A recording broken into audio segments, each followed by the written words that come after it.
जय हिंद दोस्तों। ये कहानी उस वक्त के बाद की है जब जैक सूरी और नेटवर्क के साथ पेंडुला के बाकी नाविकों ने मिलकर धरती से आए लोगों से अपने प्लेनेट को बचाने के लिए युद्ध किया और उन्हें हरा करके वापस धरती पे जाने के लिए मजबूर कर दिया। वहाँ वही लोग रह गए जो उस प्लेनेट को बर्बाद नहीं होने देना चाहते थे। यहाँ जैक के साथी डॉक्टर ग्रेस के अवतार से पैदा हुई बच्ची का नाम किटी रखा गया और अपने पहले बेटे का नाम नेटे रखा गया। और वहाँ के लोगों का मानना था कि हमारी ज़िंदगी यहाँ की देवी युवा की देन है और हमारी हर सांस उनके लिए ही समर्पित होनी चाहिए। यहाँ जैक और उसकी बीवी नेटे के साथ बहुत ही खुशी खुशी रहता था और उसके टोटल 4 बच्चे थे, क्योंकि धरती के लोगों के चल जाने के बाद वहाँ एक बच्चा रह गया था जो कर्नल का था। उसका पालन पोषण वहाँ के लोगों ने ही किया था, जो जैक के बच्चों के साथ ही खिला करता था और जैक के बच्चों को ही अपना परिवार समझता था और जिसका नाम स्पाइडर रखा गया था। यहाँ जैक की पत्नी उसे अपने बच्चे से अलग समझती थी। जैक ने अपने परिवार को ही शिकार करने की कला सिखाई थी और वो अपने परिवार से बहुत प्यार करता था। फिर एक दिन जब वो अपनी पत्नी के साथ बैठा हुआ होता है तो वो आसमान की ओर देखता है। कुछ टूटा हुआ तारा पेंडुला की तरफ वापस आ रहा था, मतलब इंसान फिर वापस आ रहे थे पेंडुला की तरफ। और इस बार वो पहले से ज़्यादा तैयार थे, क्योंकि उन्होंने अपनी पुरानी हार से काफ़ी कुछ सीख रखा था और इस बार वो आते साथ ही तबाही मचाना स्टार्ट कर देते हैं। फिर यहीं पे सीन कट हो जाता है। फिर अगले सीन में हमें लैब की ओर दिखाया जाता है, जहाँ पर एक अवतार को फिर हम जागते हुए देखते हैं, जो और कोई नहीं बल्कि कर्नल का ही अवतार था। सभी लोग उसे रोकते और उन्हें बतलाते हैं कि आपकी सारी याददाश्त को हमने एक चिप के अंदर में डाल दिया था। और इसके बाद कर्नल को सब कुछ याद आ जाता है। कर्नल का एक ही मकसद था, जैक सूरी को पकड़ना, क्योंकि उसने जैक सूरी के बारे में काफ़ी कुछ सुन रखा था। यहाँ जैक सूरी एक ट्रेन को लूट लेता है और उसके सारे हथियारों को तबाह कर देता है। कई सारे हथियारों को अपने साथ ले जाता है और जैक सूरी के दोनों बच्चे भी यही काम कर रहे थे। तब उसका बड़ा बेटा एक हवाई हमले में घायल हो जाता है। तब जैक सूरी जाकर के अपने बच्चे को बचाता है और फिर वहाँ से उठा करके उसे ले जाता है, क्योंकि उसके बच्चे को ज़्यादा कुछ चोट लगी नहीं थी। और यहाँ हम जैक सूरी और उसके कबीले के आदमियों को देखते हैं जो पहाड़ में रहा करते थे, क्योंकि इंसानों ने उनके कबीलों को तबाह कर दिया था। हम यहाँ कर्नल और उसके सीनियर ऑफिसर को देखते हैं, जो बतलाती है कि हम जब भी अपनी हेलीकॉप्टर के उनके जंगल की तरफ भेजते हैं तब उनके क्रिएचर हमारे हेलीकॉप्टर के ऊपर हमला कर देते हैं और उन्हें तबाह कर देते हैं। और ये सब सुनने के बाद कर्नल तय करता है कि वो पैदल ही जंगल के रास्ते जाएगा, क्योंकि वो क्रिएचर उन पर भी हमला कर सकते हैं। और यहाँ जब वो जंगल के रास्ते जाते हैं तब जैक का बेटा उन्हें देख लेता है और अपने पिता को इन्फॉर्म कर देता है। और यहाँ जैक सूरी अपने बच्चों को समझाता है कि कुछ भी हरकत ना करे, चुपचाप वहाँ से पीछे हट जाए। और जैसे ही वो पीछे हटते हैं तब तक कर्नल के ऑफिसर उन्हें देख लेते हैं और उन्हें पकड़ने के लिए आगे बढ़ते हैं। अब कुछ बच्चों को पकड़ भी लेते हैं। यहाँ कर्नल अपनी बेटे स्पाइडर को पहचान जाता है और उससे बात करता है। तब तक जैक सूरी की पत्नी आ जाती है और अपने बच्चों को वहाँ से बचा करके ले जाती है, लेकिन एक बच्चा उनके हाथ लग जाता है। स्पाइडर कर्नल अपने बच्चे स्पाइडर को उठा करके वहाँ से ले जाता है और यहाँ जैक सूरी अपनी पत्नी को समझाता है कि वो औरत और किसी का नहीं बल्कि कर्नल का है, जिसे तुमने ही मारा। वो हमसे बदला लेकर ही छोड़ेगा मैं, और हमें जल्द से जल्द इस कबीले को छोड़ के जाना होगा, नहीं तो हमारा परिवार और एक कबीला दोनों खतरे में पड़ जाएंगे।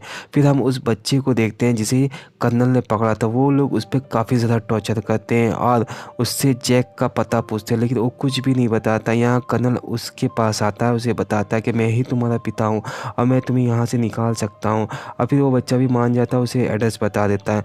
और यहाँ हम देखते हैं जैक सली को, जो अपने ही कबीले के आदमी को लीडर बना के वहाँ से अपने परिवार को लेकर चला जाता है। वो लोग एक ऐसी जगह पहुंच जाते हैं जहां के लोग पानी में रहा करते थे और वहाँ उनका लीडर आ जाता है, जो जैक को बोलता है कि तुम यहाँ नहीं रह सकते, क्योंकि तुम्हारा रहन सहन अलग है और हमारा रहन सहन अलग है। तुम जंगलों में रहा करते हो और हम पानी में रहा करते हैं। लेकिन जैक उन्हें समझाता है कि मेरे परिवार की जान खतरे में है और हमें कुछ दिन यहाँ रहने की मोहलत दी जाए। तब उनका लीडर यहाँ रहने की इजाज़त दे देता है, लेकिन जैक को पानी में रहने की आदत नहीं थी और उसके परिवार को भी रहने की आदत नहीं थी, तो उन्हें काफ़ी ज़्यादा दिक्कत होती है। लेकिन वहाँ के जितने भी लोग थे वो भी इनके परिवार को कुछ खास पसंद नहीं कर रहे थे। और यहाँ किटी वहाँ पानी में रहना सीख चुकी थी, वहाँ के क्रिएचर के साथ भी धीरे धीरे वो घुलने मिलने लग गई थी। और यहाँ पर ही कर्नल स्पाइडर के साथ एक आइलैंड आया हुआ होता है। असल में वो वहाँ के कल्चर को सीखना चाह रहा था और वहाँ एक रान को चुन लेता है, उसकी सवारी करता है और वो भी एक नाविक बन जाता है। और यहाँ किटी जब कहीं जा रही थी तब वहाँ पे कुछ लड़के उसे छेड़ने लग जाते हैं।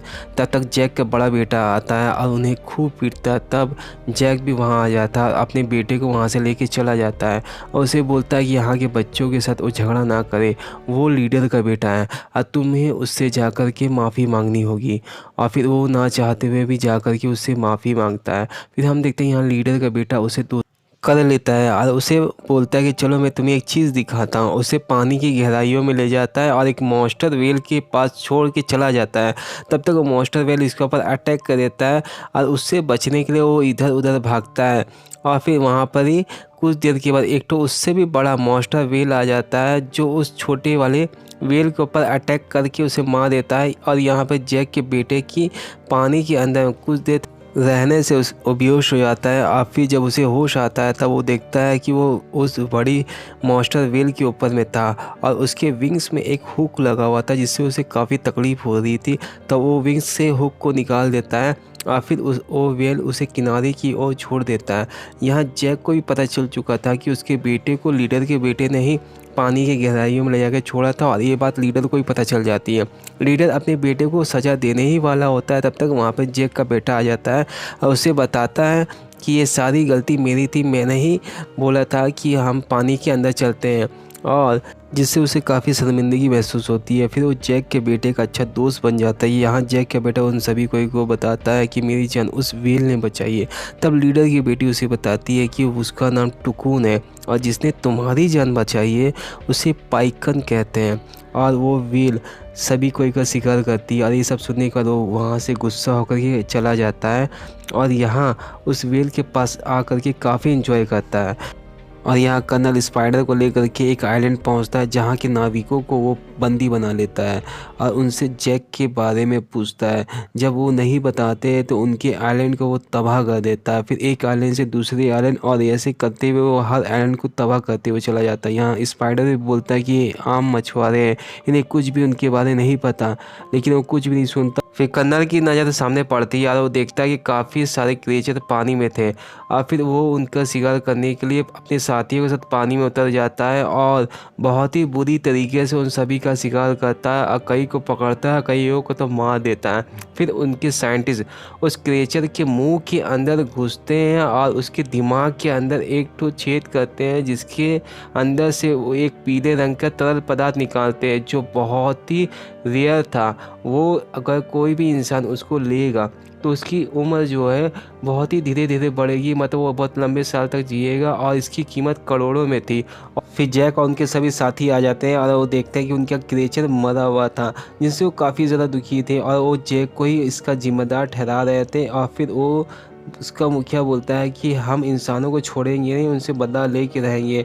और फिर जैक उन्हें समझाता है कि उनके पास आधुनिक हथियारें हैं और हम ज़्यादा देर तक उनसे टिक नहीं सकते और हमें योजना बनानी चाहिए। फिर हम देखते हैं जैक के बेटा को अपनी क्रिएचर की याद आती है और फिर उसको देखने के लिए वो चला जाता है। फिर उसके पीछे पे कई बच्चे भी उनसे रोकने के लिए जाते हैं और फिर वो क्रिएचर के पास जब वो पहुंचता है तो देखता है कि वो अधमरी हालत में था और फिर उसके विंग्स में एक हथियार घुसा हुआ था। फिर वो हथियार को निकाल देता है और अपने पिता को इन्फॉर्म करता है। यहाँ जैक भी अपने सभी साथियों के साथ अपने बच्चों को और बाकी सारे बच्चों को बचाने के लिए निकल जाते हैं।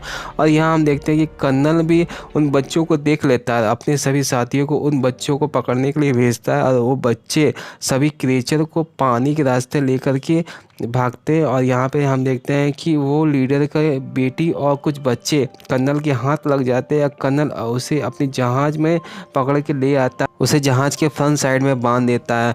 तब तक जैक अपने सभी साथियों के साथ वहाँ पर पहुँच जाता है और फिर कर्नल उसे बोलता है कि तुम अकेले आओ। और फिर जैक बोलता है कि तुम सभी यहीं रुको, मैं अकेले जाता हूँ।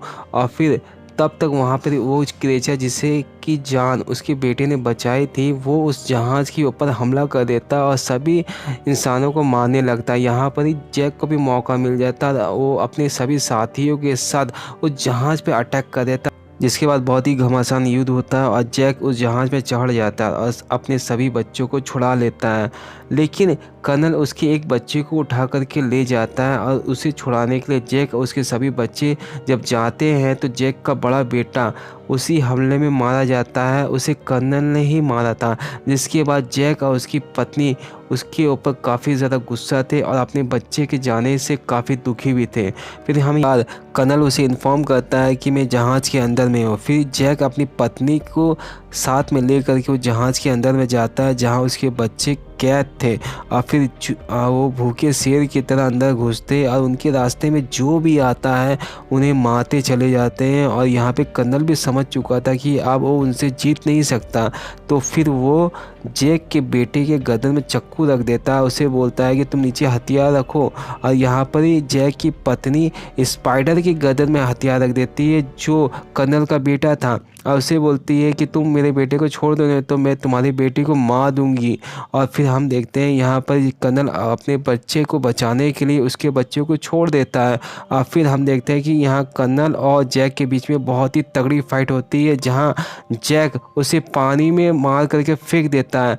और फिर हम देखते हैं यहाँ पर ही जैक की पत्नी भी अपने बच्चे को बचा के वहाँ से निकल जाती है और वो पानी में डूब रही होती है। तब तक लीडर की बेटी आकर के उसे बचा लेती है और यहाँ पर जैक का बेटा आता है और अपने पिता जैक को बचा करके वहाँ से लेके चला जाता है।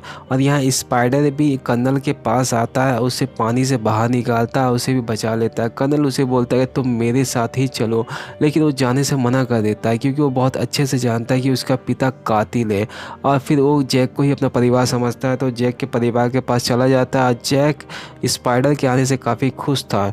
यहाँ जैक अंतिम बार अपने बड़े बेटे को विदा करता है और जैक बहुत अच्छे से समझ चुका था कि ये एक अंत नहीं बल्कि एक शुरुआत है। इंसान फिर आएंगे, उसके प्लेनेट पे हमला करेंगे और इसी तरह इस मूवी का एंड होता है। ये वीडियो अगर अच्छी लगी हो तो चैनल को सब्सक्राइब करें और वीडियो को ज़रूर लाइक करें। मिलते हैं अगले वीडियो पे। Thank you for watching.